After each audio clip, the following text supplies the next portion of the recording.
মাহমুদুল এবং শবনম ইয়াসমিন বুবলি যেন এবার গায়িকার পথে।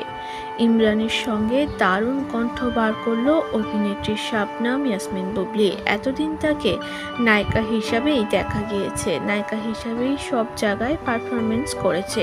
তবে এবার নতুন পথ চলা শুরু। ইমরানের সঙ্গে কণ্ঠ মিলিয়েছে অভিনেত্রী শবনম ইয়াসমিন বুবলি, যেই কণ্ঠের সুরে মুগ্ধ হয়েছে দর্শক মহল। ঈদের একটি অনুষ্ঠানে দেখা গিয়েছে অভিনেত্রী শবনম ইয়াসমিন বুবলিকে, যেখানে তার গানের প্রশংসায় পঞ্চমুখ সকলে। অভিনেত্রী শবনম ইয়াসমিন বুবলি ছোটবেলা থেকে গান এবং নানান জিনিস প্র্যাকটিস করেছে, তাই তো এবার নিজের ছোট্ট একটি ইচ্ছা পূরণ করে নিয়েছে তিনি।